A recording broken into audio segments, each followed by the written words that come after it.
Goeiemôre, goeiemôre. Kan julle my hoor? Ja, kan julle my hoor. Goed, as die klank op die dak te hard is, hier agter die oor is 'n dingetjie, draai met so en dan word hy harder en so aan. Ja, dit is jammer as jy nie kan hoor nie, maar ek weet nie hoekom is ons so min nie. Dis dalk maar omdat ons die armes is wat agterbly. Ander het almal al see toe gegaan en al gaan roomys eet op die strand. Maar joh, dit is ongelooflik lekker weer. Daar's nou min om te praat oor rugby. Die Leeu's het verloor. Ek het gedog hulle gaan verder verloor, maar dankie tog hulle het nie. En die Blou Bulle, Johan Ackerman was toe nie die antwoord nie, lyk dit my. Hulle sukkel maar.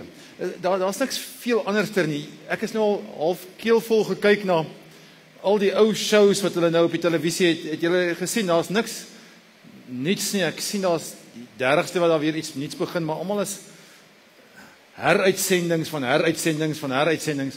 Jy kan mens al net ook nie snork nie so lank kyk, dan is hy nou ook nie meer regtig waar snaaks meer nie. Maar goed, dis 'n vakansietyd. Ons almal hopelik leef so 'n bietjie rustiger en bietjie stadiger om net so 'n bietjie asem te skep. Ons garage nou al 3 keer reggepak. Hy's nou regtig reg. Al die kaste is nou al mooi reggepak en Annelie begin nou regtig verveeld raak. So as jy enige werkies by die huis het, Annelie sal regtig waar kom. Annelie is reg so nê. Sy hoor nie eers nie. As jy enige werkies by die huis het, Annelie sal graag vir julle kaste kom regpak of enigiets kom doen. Sy is baie lief vir verf. Sy verf baie graag strepe, kolle, prente, alles. Julle is welkom om haar te kry. Dan kan ek ook so 'n bietjie rustig by die huis wees, want as sy en ek gelyktydig by die huis is, ek mag nie stil sit nie. Ek weet nie hoekom nie.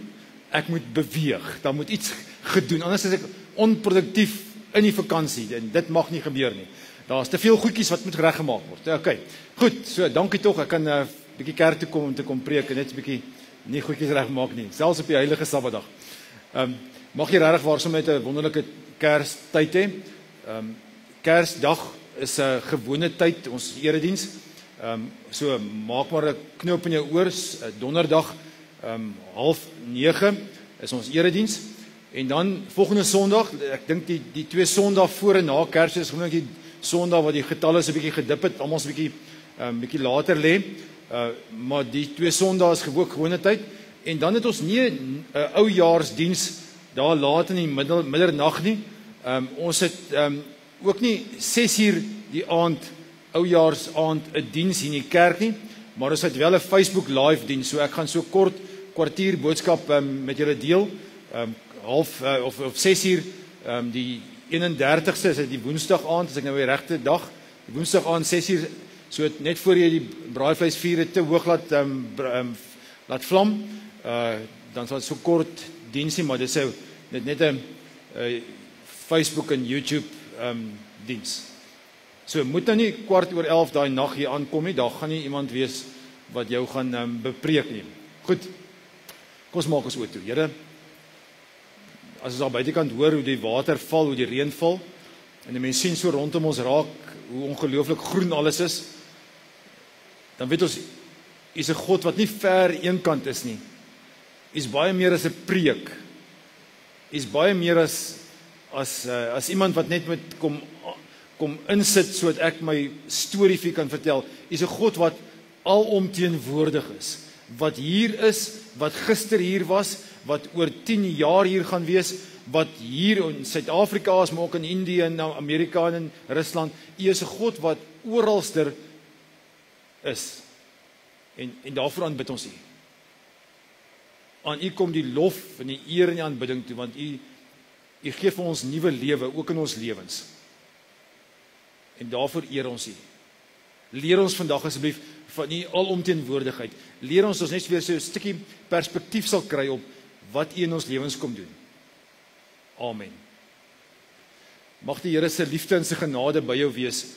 Ek weet nie in watter fase van jou lewe jy is nie. Ek weet dit is 'n rusfase of 'n rustiger fase hierso in die middel van die Kerstyd. Maar mag dit ook nou vir jou 'n tyd wees waar die Here vir jou kom sê, ek is by jou. Ek hou van jou. Ek wil iets in jou oor kom fluister. En ek wil jou uitstuur. Ek is hier by jou. Alomteenwoordig. Amen. Daar's geleentheid vir die offergawes en terwyl ons dit doen, net so vinnig oor ons preekreeks. Ons is maak donderdag klaar met ons reeksie om soms 'n bietjie 'n paar eienskappe van God mee oor te praat. Alwetendheid het ons oor 'n bietjie gepraat oor God se almag. Vandag is hy alomteenwoordigheid hier en dan gaan ons donderdagoggend bietjie gesels oor hy is die lig wat die wêreld kom verlig, wat die duisternis kom wegneem en die wêreld net 'n ander plek maak. Dis ons reeksie so saam met Potchie se paar skilderye wat ons geadverteer het.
Here, dankie dat daar 'n nag was, 'n goddelike nag wat 'n menslike nag geword het, of dan 'n menslike dag geword het, sodat ons kan lewe, sodat ons Kersfees kan beleef, sodat ons vir 2000 jaar plus nou al kan Kersfees vier, en sê maar daar was 'n verlosser wat aarde toe gekom het, God het ons kom red.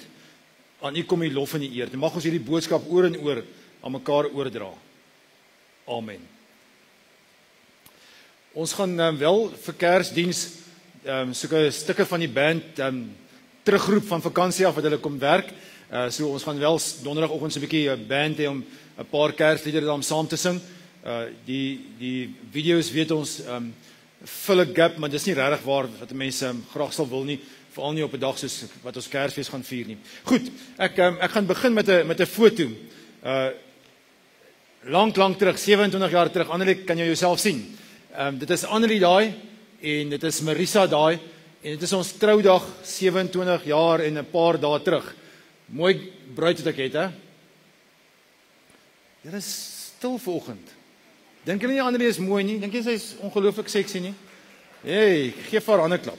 En toe rukkie later, toe is daar 'n ander kleintjie wat bygekom het. Waar is Anay? Sy is die enigste wat vandag van die kinders hier is. Was Anay, waar sit julle?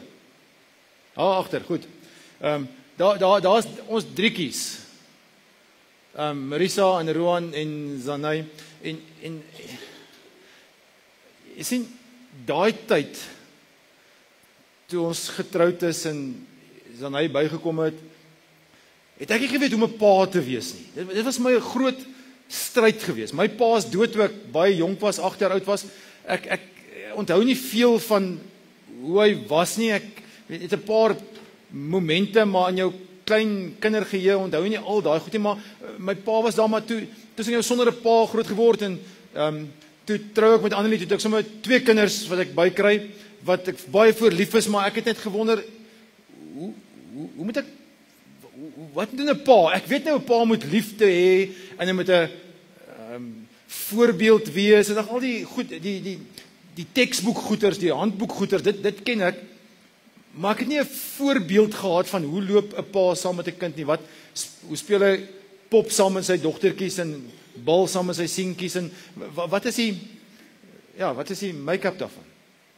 So 'n paar jaar terug toe kry ons neem ons hierdie foto. Toe is Marisa getroud. Roan was dink jy daai jaar al getroud, daai foto al getroud nie. En Zanay en Divan. En ek dink 'n jare wat terug toe is Roan hulle getroud en Divan hulle nog steeds nie getroud nie. En Carly was ook daar gewees. Maar tussen die foto links en die foto regs is daar 'n gap. En hierdie is nou die storie van my en Annelie en ons kinders se lewens, maar dis die storie van ons almal. Van waar God jou geroep het om 'n ding te doen, en jy uiteindelik die ding gedoen het, of besig is om die ding te doen, is daar hierdie reuse gaping van, waar is die vraag, wat, wie, wanneer, hoe maak 'n mens hierdie proses wat daar begin het, en daar iewers moet eindig, hoe doen 'n mens hierdie ding? En hierdie ding is gewoonlik 'n ding wat in die ronde spin, en hierdie vrae is al hoe meer in die wie en die waar en die hoekom. Dit alles is deel van hierdie middelste stuk wat heavy moeilik is. Ons maak dit, dis easy. Hierso is wat die Here vir jou kom sê, daar's wat jy gedoen het, of wat jy besig om te doen, en hier's 'n proses hier tussen wat ons nie lekker kan beskryf nie. En dis ons probleem. En dis nou presies so waar vandag se tema inkom. Wat maak ons met hierdie gap? So ons eerste poging is om hierdie gap te vul met duidelikheid. Ek wil weet presies hoe om dit te doen. Dis hoekom ek 'n vraag vra. Wat, wanneer, waar, hoe? Om duidelikheid vir myself te gee oor hoe moet hierdie proses loop. En die probleem is, dit werk nie uit nie. Ons het nie duidelikheid tussen A en Z nie. Ons weet nie hoe om BC, ons weet nie hoe om daai goeie agter mekaar te sit nie. Ons dink dit loop kronologies of so logies soos A, B, C, D, E, maar dit gebeur nie so nie. Ons lewe loop gewoonlik met 'n klomp draaie in sirkels en verdwale en weer op die pad kom en weer van die pad af voeter, maar ons lewe is nie net 'n straightlyn van daar na daar nie. En daarom is, luister mooi, as jy 'n poging aanwend om duidelikheid te kry, maak jy 'n fout. Waarmee jy jou gap moet vul is nie duidelikheid nie, maar dis die teenwoordigheid van God. Kom ek sê dit weer. Dit gaan nie oor of jy presies weet hoe die pad loop nie, solank jy jou hand in God se hand het. Hierdie paadjie gaan herwaarts en derwaarts.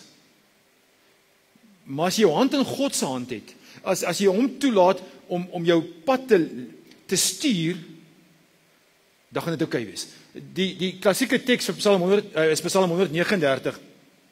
Die digter sê, waarheen sou ek nou gaan om die gees te ontvlug? Waarheen sou ek vlug om aan die presence, daai teenwoordigheid, te ontkom? Klim ek op na die hemel, dan is hy daar.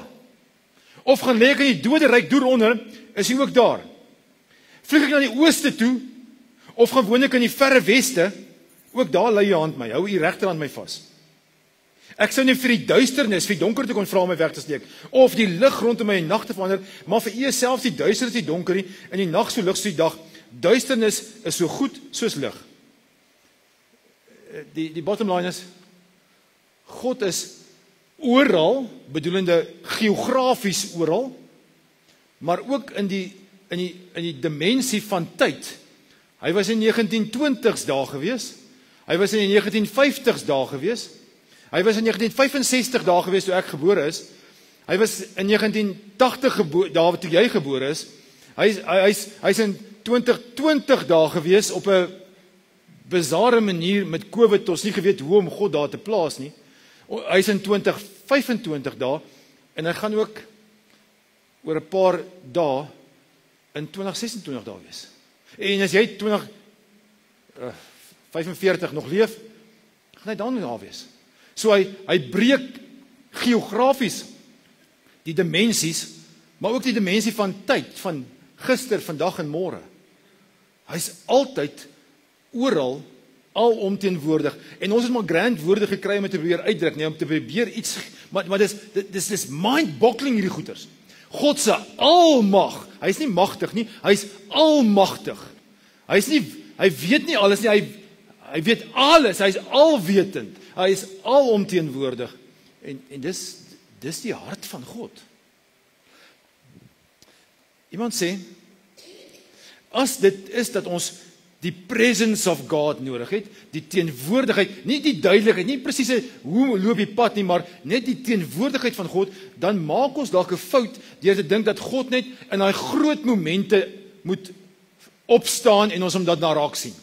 Weet, iewers by 'n belydenis van geloof aflegging, of by 'n troue, of by 'n siekte wat ons gesond geword het, of net na operasie. Ons moet daai groot moments met God wees, maar eintlik hoe dieper jou verhouding met die Here is, hoe wyer is die impak wat jou lewe maak. Hoe dieper jou die bewusheid van God se teenwoordigheid is. Kom ek maak sê 'n voorbeeld. As jy in die oggend opstaan en jy maak vir jou koffie en jy drink daai koffie, dan moet God daar wees. Jy moet God daar beleef. Jy moet vir God dankie sê vir hierdie koffie wat jy kan drink, net om jou kop weer by jou werk te bring. En jy moet sommer dankie sê vir die werk. Jy moet sommer dankie sê vir die rustyd voor die werk nou weer, en na die werk so hard was. En jy moet, en dis hierdie klein moments, iemand het gesê, hierdie micro moments, is die moments wat ons God moet beleef, om 'n dieper verhouding moet hê, sodat ons 'n groter impak kan maak in die wêreld. En ons almal wil graag 'n impak in die wêreld maak, en jy maak nie 'n impak in die wêreld, as jy nie 'n dieper verhouding met God het nie. En ek weet ek daar's ander ouens wat sê, ag nee, wat hierdie goeters is nonsens, ons wil eerder akademies onsself goed onderlê, en dis alwaaroor dit gaan, of ons wil net onsself wetenskaplik goed kan posisioneer, of ekonomies onafhanklik kan wees, of ons probeer al hierdie ander stepping stones, wat nie onbelangrik is nie, Maar daai goeders is sekondêr, die primêre moet wees, hoe lyk my verhouding met God self? Hoe diep word dit? So ek wil dit doen aan die hand, die preek vandag hanteer, aan die hand van 'n karakter. Die Bybel noem hom Simon. Jesus gee vir hom 'n bynaam, Petrus, rots. En hy word een van die, ons het al gehoor van die G20 lande, hy is een van die D3, een van die top disciples.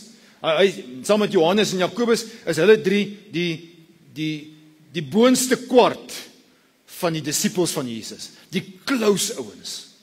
En hierdie ou hoor ongelooflike goed. Visserman, geharde visserman, hy word skielik ingetrek deur sy boetie, het hom nogal voorgestel aan Jesus, Andreas. Andreas sê vir Jesus van Petrus, en hulle connect, en Jesus maak hom een van sy 3 gunstelinge. En op 'n stadium, dan vra die ouens, sê Jesus vir hulle, julle ouens, kom bietjie na my toe.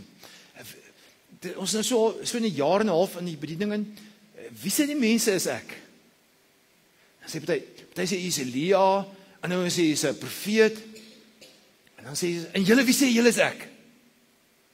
Dan steek Petrus sy hand op en sê, U is die Christus, die seun van die lewende God, Matteus 16 vers 16. U is die Christus, die seun van God. En Jesus sê vir hom, Petrus, for once het jy iets sinvols gesê.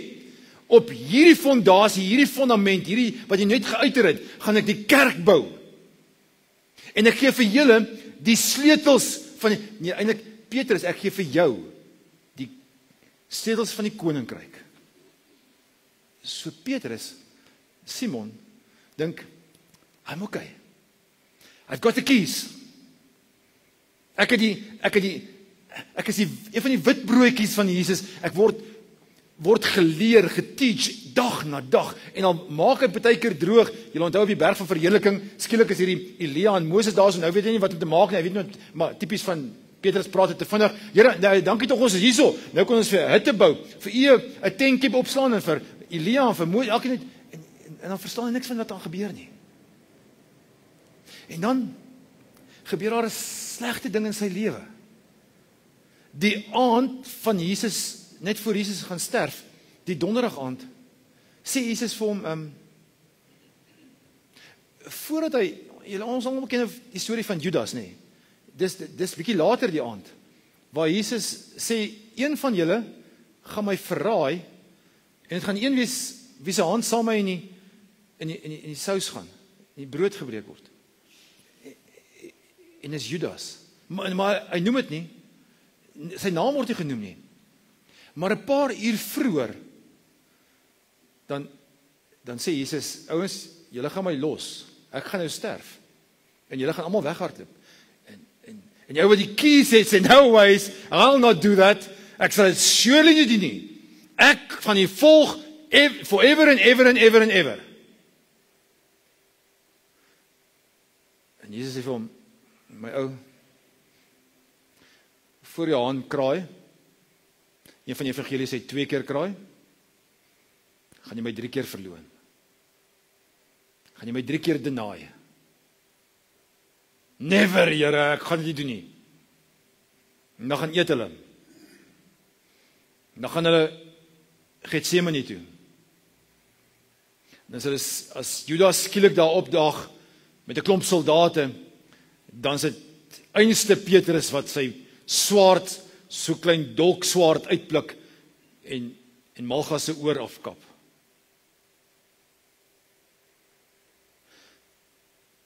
En dan arresteer hulle vir Jesus.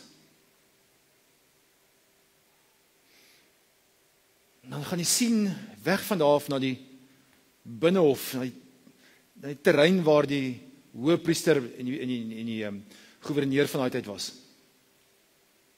En daar is hulle besig om Jesus te ondervra. En een van die ouens sê, wag 'n bietjie. Ons ken jou.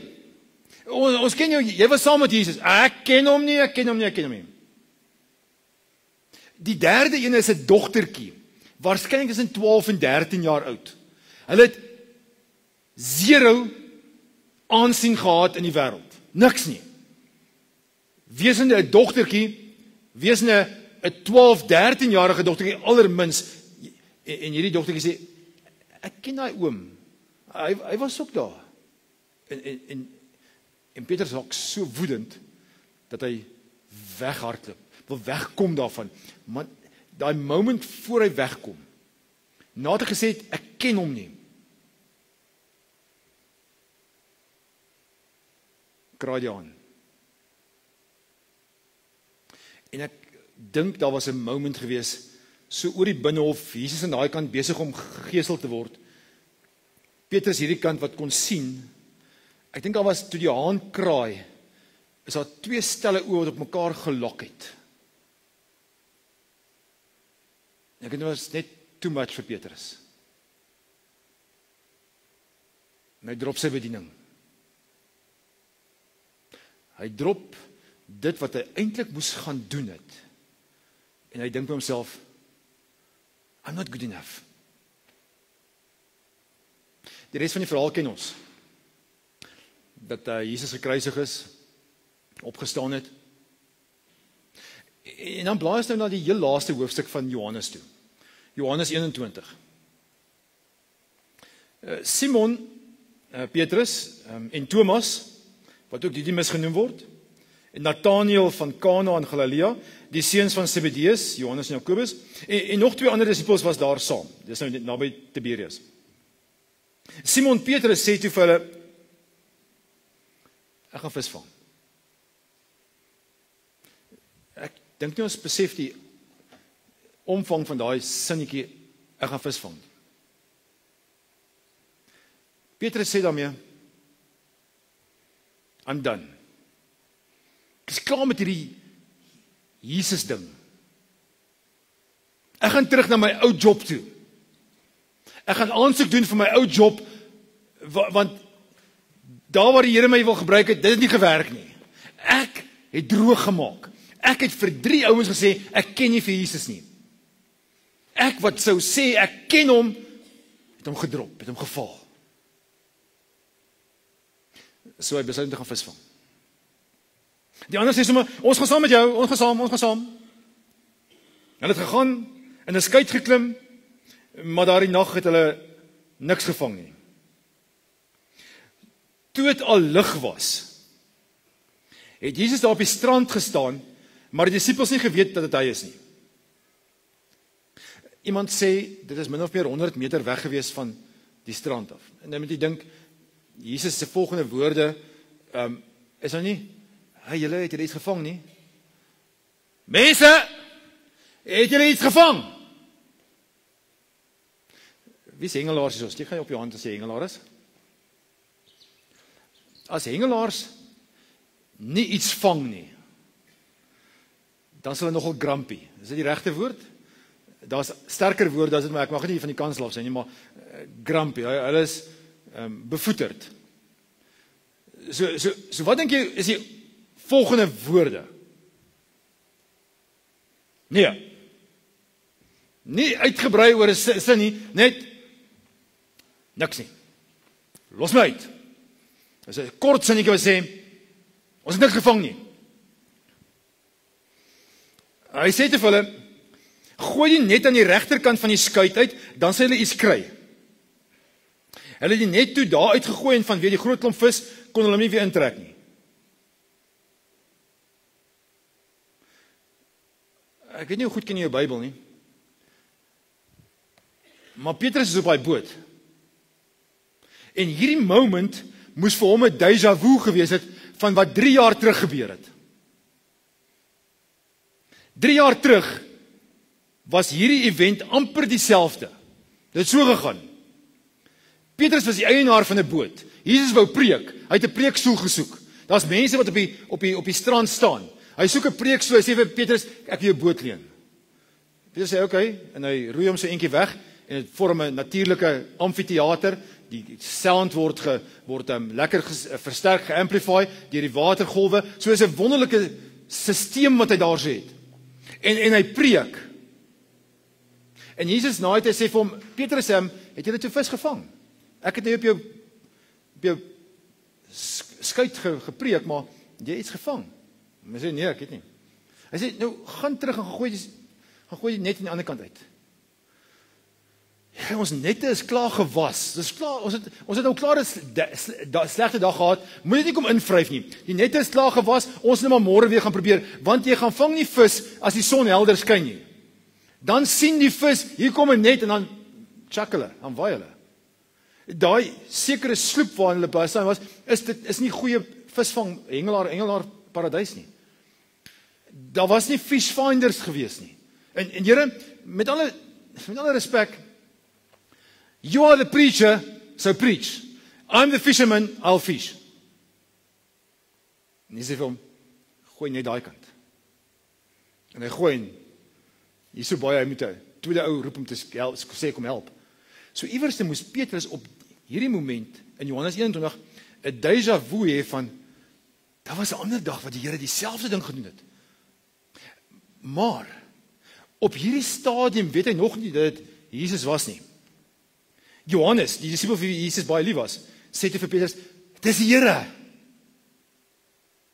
3 jaar terug, onthou hy, genigtig, dis dieselfde ding wat gebeur. Weer 'n keer sê die Here, gooi aan die ander kant en dan is daar te veel. Trouwens, ek gaan nou vir julle lees, daar's 153 visse. Daar's so baie ouens wat al hieroor geskryf het oor, hoekom is daar, dis die enigste plek in die Bybel waar die Here so reguit sê 153, asof hy auditeer is, of hy boekhouer is, rekenmeester is, om dit te kan sê. Hy draai nie doekies, hy sê nie 'n klomp vis nie, hy sê 153 visse. Daar's baie verduidelikings daarvoor. As jy wiskundig is, dan sê jy agterkom 1 + 2 + 3 + 4 tot by +17, gaan vir jou 153 gee, en hulle sê 10 + 7, 10 is die getal van volledigheid, 7 die goddelike getal, dit bring jy by 17 uit, dit kan ek weet nie. Ander ouens sal sê, daar was in daai tyd, volgens die kultuur, 153 benoemde visse. Hulle stelsel het gewerk, maar daar's 153 verskillende soorte visse gewees. So, weer 'n keer lei dit dui op volledigheid. Daar's net nie antwoord nie, ons weet nie presies waaroor dit sê nie, maar daar staan, daar was 153 visse, daar was too much, dis die bottom line. Daar was te veel. Jesus tree in en dan sit plenty en in abundance. 3 jaar terug, toe hierdie event plaasvind, toe doen hy wat? Hy val neer en sê, gaan weg van my, ek is 'n sondaar. Hierdie keer, toe Simon Petrus hoorde dat die Here is, het hy sy hemp aangetrek, want sy bole was skaal, en in die water gespring. Hulle was nie ver van die land af, net so 100 tree. Die ander disippels het met die skuitjie gekom en net met die vis gesleep. So hierdie keer val hy op die grond en hy swem na Jesus toe. En hy kom so half, hoekom sal hy dit nou doen? Hoekom sê hy met die ander roei en hy's te haastig, daar's iets wat hom jaag. Wat jaag hom? Daai iets wat hom wegjaag van Jesus af, jaag hom nou terug na Jesus toe. Toe hulle aan land kom, sien hulle 'n houtvuur brand en 'n stuk vis daarop lê. Daar was brood ook. Jesus sê vir hulle, bring van die vis wat julle net gevang het. Simon Petrus het toe in die skuit geklim en net op die land getrek. Dit was vol groot visse, 153. En alhoewel daar so baie was, het die net nie geskeur nie. Toe sê Jesus vir hulle, kom eet. Die Bybel is 'n incredible boek. Ouens, ek wens toe ek die volgende vers lees, toe stryk dit my soos 'n hamer tussen my oë. Ek het die teks nou baie vinnig gelees, so gaan ek weer vir julle lees. Toe hulle aan land kom, sien hulle, die Engels sê 'n charcoal vuur, en 'n stuk vis daarop lê. Dis nie 'n vuur nie, dis net 2 keer in die Bybel word daar verwys na 'n vuur as 'n houtvuur.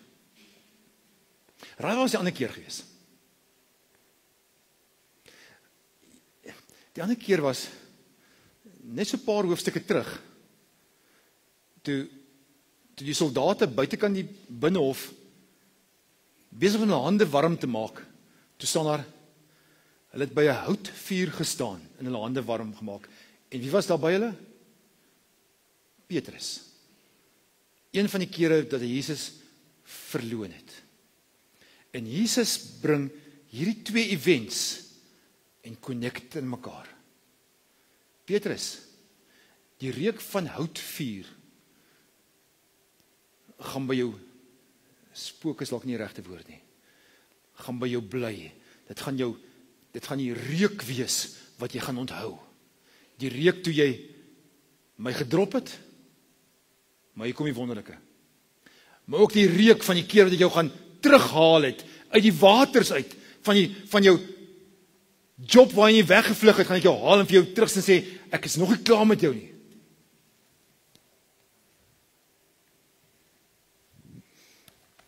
Dan sê vir hom, Petrus, het jy my lief? Dieselfde vraag 3 keer. Petrus sê, ja Here, jy weet dat ek jy lief het. Laat my lammers wei, pas my kudde op. Het jy my lief, Petrus? Het jy my lief? En so, tussen die reuk van die houtvuur, die vis en die déjà vu van 3 jaar terug, ek maak jou 'n visser van mense, en ek het nou my pad teruggevind om net vissers van visse te word, en ek gaan haal jou weer en sê ek wil jou 'n visser van mense maak. Kom herstel Jesus Petrus se, ek is bang die Here hou nie van wat ek gedoen het nie. En ek hardloop eerder weg. En Jesus sê vir hom, I'm not done because of what you have done. Ek is nie klaar met jou nie. Al dink jy so. Ek is, hier kom die woord terug, alomteenwoordig. Daai gap tussen daar waar ek jou geroep het tot daar waar ek jou gaan stuur, en onthou, 'n paar dae later is daar 3000 mense by 'n erediens en hy preek 'n boring preek en 3000 mense kom tot bekering. Hierdie ou wat op hierdie stadium wonder, ek is nie goed genoeg nie, want ek het die Here verloon, word 3 keer gesê, nee, ek herstel jou in jou amp. Jy gaan my segsman word. Hy word eventually die prediker in Jerusalem, in die groot kerk in die stad. En dan skryf Jesus 'n stukkie oor hom en sê, dit verseker ek jou, toe jy jonger was, jy self jou klere vasgemaak en gegaan waar jy wil. Maar wanneer jy oud is, sal jy jou hande uitsteek en iemand anders sal jou vasmaak en jou bring waar jy nie wil wees nie. En daarmee het Jesus 'n stukkie geprofeteer oor wat gaan gebeur met Petrus se lewe. So kom ons fast forward verby Pinkster. Verby die drama wat hulle gehad het in Jerusalem. Paulus wat 3 sendingreise gedoen het. Petrus word eventually gevange geneem, geboei en weggevat na Rome toe. Jesus sê, mense gaan jou moet aantrek. En jy moet dit gebeur want hy is geboei. In Rome. En daar word hy ter dood veroordeel. En terwyl hy veroordeel is en die oordeel uitgeoefen moet word, is sy oordeel, jy moet gekruisig word. En nadat hulle hom vasgespijker het op die kruis, het Petrus gesê, dis die tradisie, moet my nie soos Jesus kruisig nie. Ek is dit nie werd nie. Kruisig my onderste bo. Een van die groot skildes van die middeleeue het dit so uitgebeeld, waar Petrus onderste bo gekruisig is.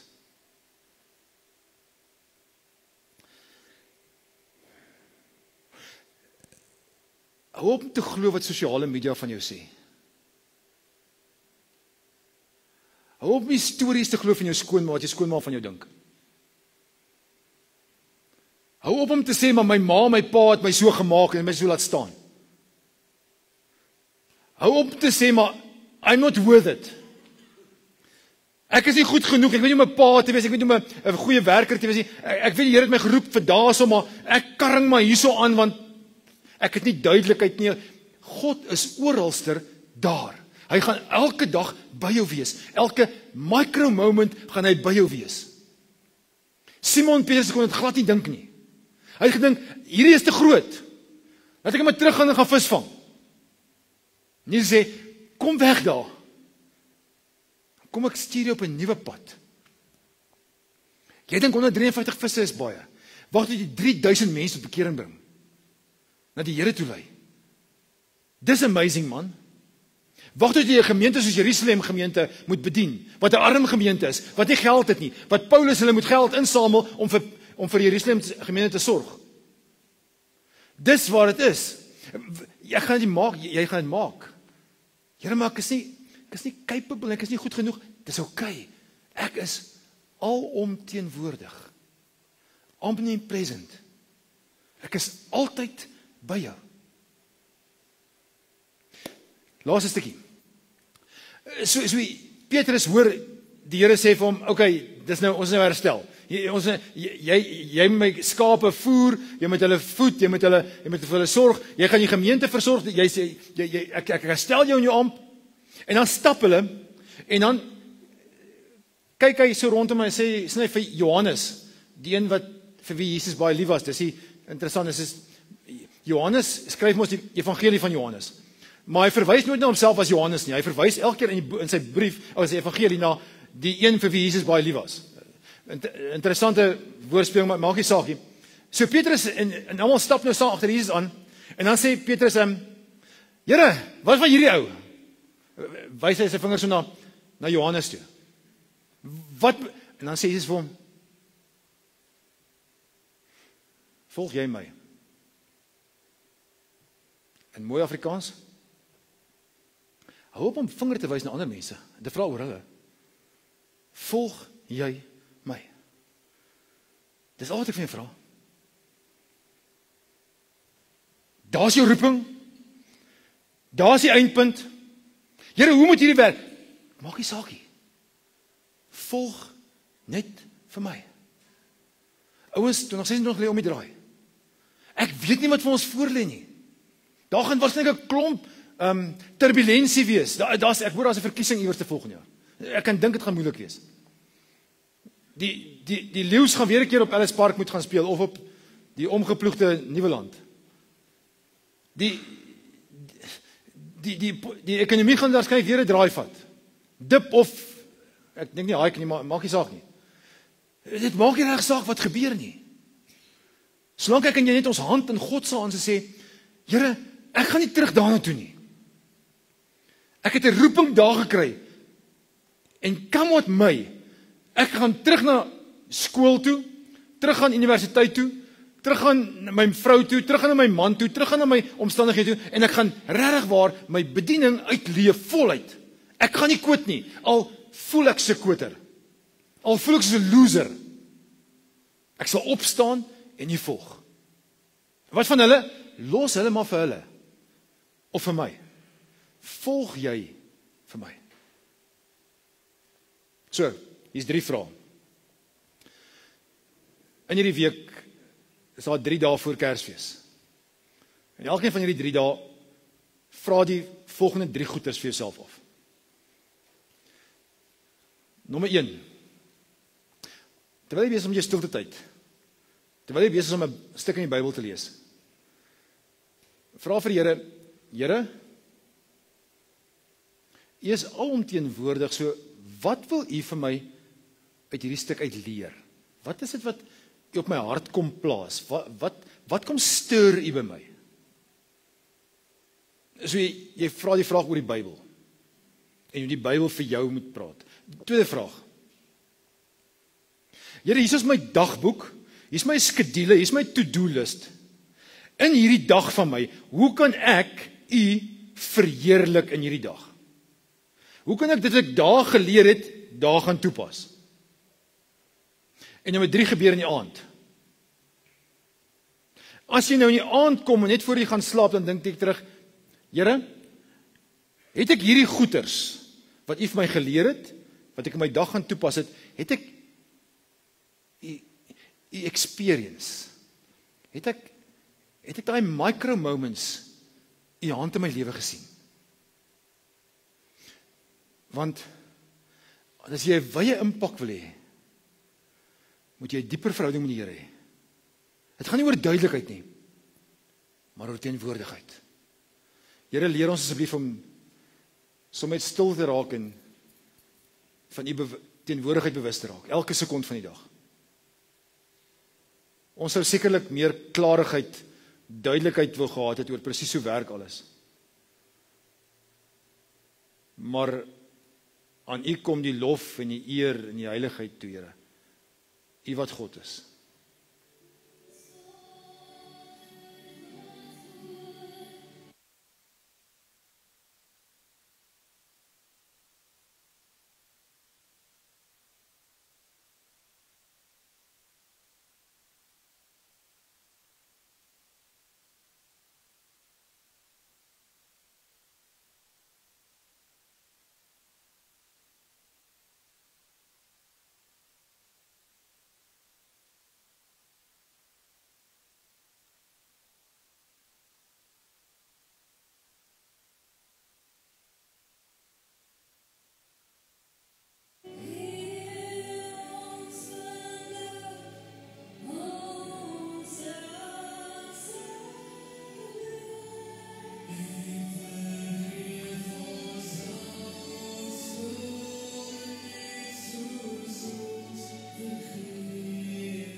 Kom ons almal staan.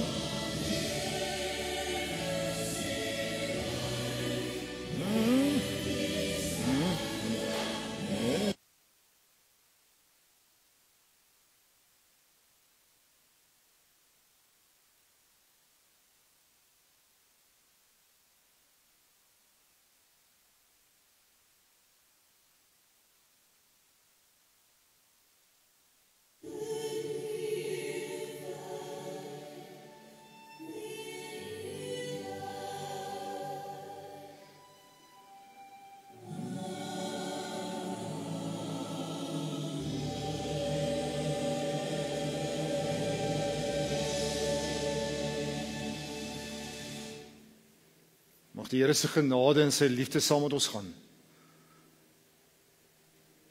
Ouens, hy is nog nie klaar met ons nie. Hy is nie klaar met jou nie, daar is nog soveel werk wat jy moet doen.